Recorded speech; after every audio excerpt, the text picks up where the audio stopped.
ముగ్గురు కలిసి చంద్రబాబు నాయుడు గారి సంతకం పెట్టి ఈ పాంఫ్లెట్ ను 2014 ఎన్నికలకు ముందు పంపించారు. నేను అడుగుతా ఉన్నాను, ఇందులో కనీసం ఏ ఒక్క హామీ అయినా మీరు నెరవేర్చారా అని అడుగుతా ఉన్నాను. మీ అందరినీ కూడా ప్రత్యేక హోదా ఇచ్చారా అని అడుగుతా ఉన్నాను నేను మిమ్మల్ని అందరినీ కూడా. ప్రత్యేక హోదా ఇవ్వలేదు, ఏ ఒక్క హామీని నెరవేర్చలేదు. ఇవ్వకపోగా మళ్ళీ ఇదే ముగ్గురు కలిసి మళ్ళీ మోసం చేసేందుకు ఈరోజు సూపర్ 6 అట, ఈరోజు సూపర్ 7 అట, కొత్త కొత్త మోసాలతో కొత్త కొత్త పదాలతో మళ్ళీ రంగురంగుల మేనిఫెస్టో తీసుకొచ్చేందుకు వీళ్ళు ముగ్గురు కూడా అడుగులు వేస్తా ఉన్నారు. ప్రతి ఇంటికి కేజీ బంగారం ఇస్తాము అని చెప్తా ఉన్నారు. ఈ ముగ్గురు కలిసి ఈసారి సూపర్ 6 అట, సూపర్ 7 అట, ప్రతి ఇంటికి కేజీ బంగారం అట, ప్రతి ఇంటికి బెంచ్ కారు కొనిస్తారట. ఆలోచన చేయమని అడుగుతా ఉన్నా. రాజకీయాలలో ఉన్నప్పుడు నాయకుడు అనేవాడు ఎలా ఉండాలి అని అంటే, ప్రతి కార్యకర్త కూడా అదిగో మా నాయకుడు, తానే మా నాయకుడు అని కాలర్ ఎగరేసుకొని అదిగో మా నాయకుడు అని చెప్పే విధంగా నాయకుడు ఉండాలి. విలువలు ఉండాలి, విశ్వసనీయత అన్న పదానికి అర్థం ఉండాలి. కానీ ఈరోజు మోసం చేయడానికి, కుర్చీ ఎక్కడానికి, ఏ గడ్డైనా సరే తినడానికి సిద్ధం అని అంటా ఉన్న ఇలాంటి అధ్వానమైన పాలకులు ఈ రాష్ట్రానికి కావాలా అన్నది ప్రతి ఒక్కరూ కూడా ఆలోచన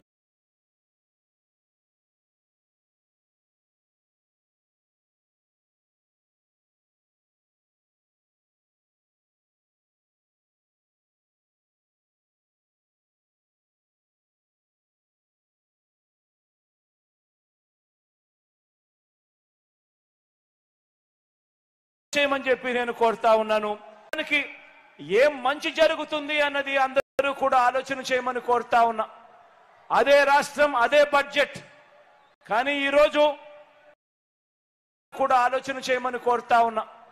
అదే రాష్ట్రం, అదే బడ్జెట్, కానీ ఈరోజు మీ జగన్ ముఖ్యమంత్రి అయిన తర్వాత, మీ బిడ్డ ముఖ్యమంత్రి అయిన తర్వాత ఈరోజు మీ జగన్ ముఖ్యమంత్రి అయిన తర్వాత, మీ బిడ్డ ముఖ్యమంత్రి అయిన తర్వాత ఈరోజు ఏ పేదవాడి ఏ పేద చెల్లెమ్మ, అక్క చెల్లెమ్మ కుటుంబాలలోకి వెళ్ళి వాళ్ళ బ్యాంకు ఖాతాలు చూస్తే ఏ ఒక్కరికి చూసినా లక్షల లక్షలు వాళ్ళ బ్యాంకు ఖాతాల్లో కనిపిస్తాయి. ఏకంగా 2,70,000 కోట్ల రూపాయలు మీ బిడ్డ, నా అక్క చెల్లెమ్మల కుటుంబాలకు మంచి జరగాలి అని చెప్పి ఈరోజు పంపించిన చరిత్ర కనిపిస్తుంది. కానీ ఇదే చంద్రబాబు నాయుడు గారు ముఖ్యమంత్రిగా ఉండి ఆ 5 సంవత్సరాలలో తాను చేసింది ఏమిటి, తాను ఎందుకు జగన్లా చేయలేకపోయాడు అని అంటే కారణం వాళ్ళ ధ్యాస, వాళ్ళ చింత పేదవాడికి మంచి చేయడం గురించి కాదు.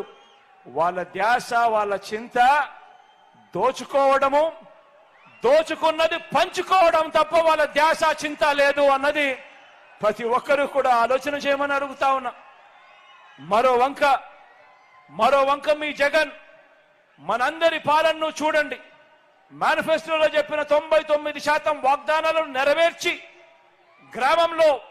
ప్రతి గ్రామంలోనూ ఇదిగో మార్పు, పేదల ఇంట్లో ఇదిగో మార్పు, సామాజిక వర్గాలలో ఇదిగో మార్పు, అక్క చెల్లెమ్మల జీవితాలలో ఇవిగో వెలుగులు, పిల్లల భవిష్యత్తులో ఇవిగో దారులు అంటూ సగర్వంగా ఇంటింటికి వెళ్ళి ఓటు అడిగే పరిస్థితి మన 58 నెలల పాలనలో ప్రతి కార్యకర్త కూడా గ్రామంలో కాలర్ ఎగరేసుకొని వెళ్ళి మాట్లాడే పరిస్థితి ఈ 58 నెలల కాలంలో వచ్చింది మీ జగన్ వల్ల. జరిగింది ఈ 58 నెలల్లోనే జరిగింది మన వైఎస్ఆర్ కాంగ్రెస్ పార్టీ ప్రభుత్వంలోనే అని చెప్పడానికి గర్వపడతా ఉన్నా.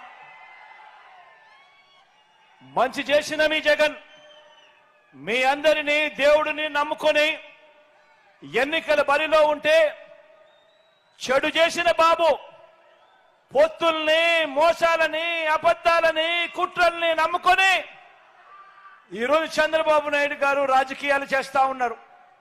ఇదంతా చూస్తే మనందరికీ కూడా అర్థమయ్యేది ఒక్కటే, మరో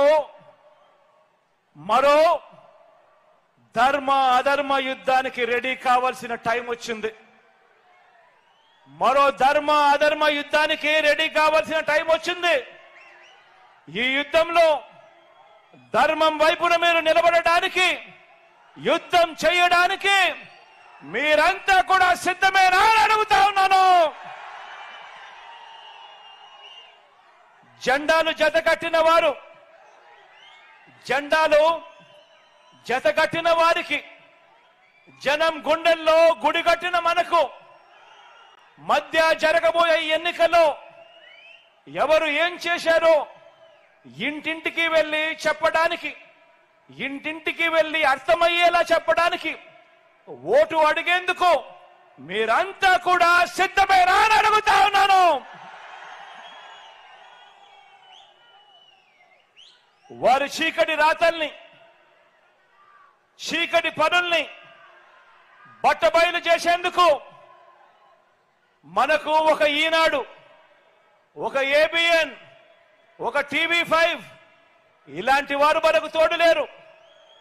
బాబు మాదిరిగా 4 ఎల్లో ఛానళ్లు, 2 పత్రికలు మనం పోషించడం లేదు.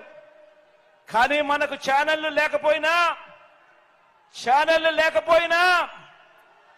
సెల్ ఫోన్ ఉన్న ప్రతి ఒక్కరూ మనకు ఒక ఎడిటర్, సెల్ ఫోన్ ఉన్న ప్రతి ఒక్కరూ మనకు ఒక ఛానల్ ఓనర్.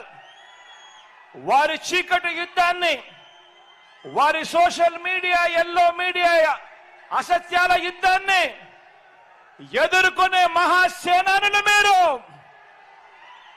ప్రతి ఒక్కరూ వారి అబద్ధాల మీద యుద్ధం ప్రకటించడానికి సిద్ధంగా ఉన్నారా అని అడుగుతా ఉన్నాను. సిద్ధంగా ఉంటే జేబులో నుంచి సెల్ ఫోన్లు బయటకు తీయండి,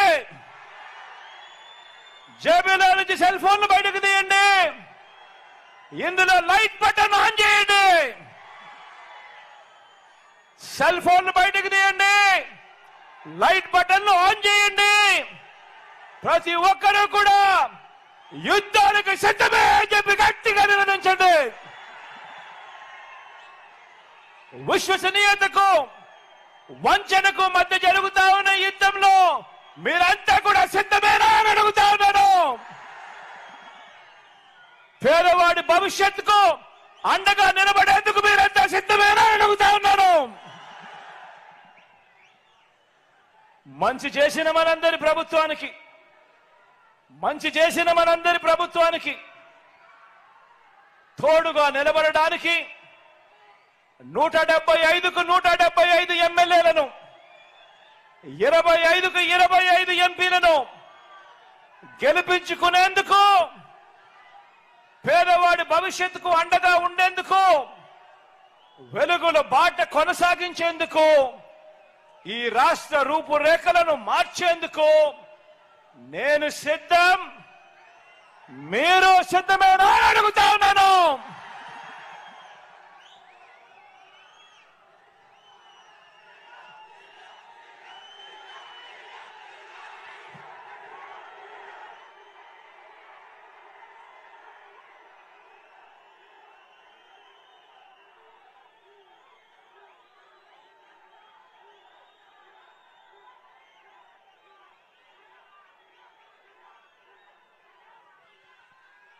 చీకటి అయిపోయింది కాబట్టి మళ్ళీ ర్యాంపు వద్దని సెక్యూరిటీ వాళ్ళు చెప్తా ఉన్నారు కాబట్టి దయచేసి మరోలా ఎవరు అనుకోవద్దని చెప్పి సవినయంగా ప్రార్థిస్తా ఉన్నాను.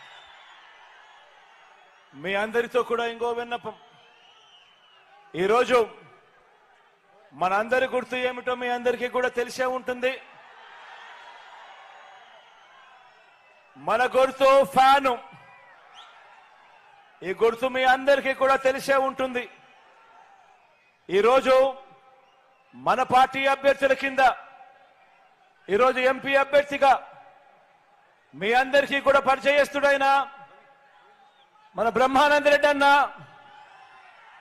పార్టీ ఎంపీ అభ్యర్థిగా మీ అందరి ఆశీస్సులు కోరుతా ఉన్నాడు. మంచివాడు, మీ అందరి చల్లని దీవెనలు బ్రహ్మాందరెడ్డి అన్న మీద ఉంచమని కోరుతా ఉన్నాను. అదేవిధంగా నంద్యాల ఎమ్మెల్యేగా మీ అందరికీ కూడా పరిచయస్తుడు నా సోదరుడు రవి నా పక్కనే ఉన్నాడు. మీ చల్లని దీవెనలు రవిపై కూడా ఉంచమని చెప్పి కూడా సవినయంగా కోరుతా ఉన్నాను. అదేవిధంగా